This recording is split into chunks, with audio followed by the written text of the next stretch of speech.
इधर भारतीय जीवन बीमा निगम ने चालू वित्त वर्ष की तीसरी तिमाही में अच्छा लाभ कमाया है। अक्टूबर दिसंबर तिमाही में एलआईसी का शुद्ध लाभ 49% बढ़कर के 9,444 करोड़ रुपए रहा। पिछले वित्त वर्ष की समान तिमाही में एलआईसी को 6,334 करोड़ रुपए का लाभ हुआ था। अक्टूबर दिसंबर तिमाही में एलआईसी की शुद्ध प्रीमियम आय बढ़कर के 1,17,017 करोड़ रुपए रही है। इसके अलावा शेयरों में आई तेजी के कारण अब एलआईसी अब देश की 5वीं सबसे मूल्यवान कंपनी बन गई है। सर, एलआईसी के नतीजे काफ़ी शानदार देखने को मिले हैं और कंपनी की मार्केट कैप आज हमने देखा 7 लाख करोड़ रुपए के पार हो गई है। शेयर में भी अच्छी मजबूती देखने को मिल रही है। नतीजों के भीतर आपको क्या दिखाई दे रहा है?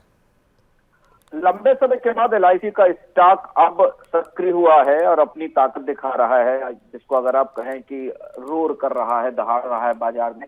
कुछ इंपॉर्टेंट फाइनेंशियल इसके प्रिंट्स में दिखाई देते हैं, जो आंकड़े में दिखाई देते हैं। कंपनी की जो नेट प्रीमियम इनकम है वो बढ़ी है। नया बिजनेस की वैल्यू करीब 14% बढ़ी है। पिछले क्वार्टर तक इस बात को लेकर चिंता थी विपुल जी की एलआईसी की परफॉर्मेंस कैसे रहने वाली है, लेकिन नेट इनकम इन्वेस्टमेंट से भी बढ़ी है, क्योंकि मार्केट में जो बढ़ोतरी हुई उसका फायदा भी एलआईसी को हुआ। स्टॉक मार्केट बढ़ा हुआ था और इसके अलावा नए बिजनेस की वैल्यू भी 14% बढ़ी है।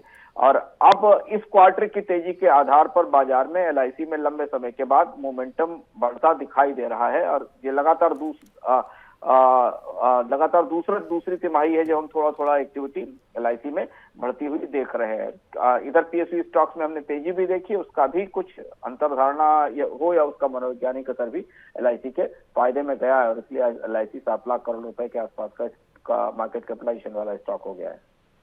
जी, और एलआईसी के शेयर में लगातार मजबूती है। पिछले 6 महीने में करीब 70% के आसपास का रिटर्न यहाँ पर देखने को मिला है। और आपको ये भी बता दें कि आज हालांकि चूँकि सरकारी कंपनियों में ही जो है जमकर के बिकवाली रही है, उसके चलते हमने देखा कि एलआईसी के शेयर में अच्छे नतीजों के बावजूद थोड़ा दबाव देखने को मिला। करीब 0.25% की गिरावट के साथ शेयर बंद हुआ।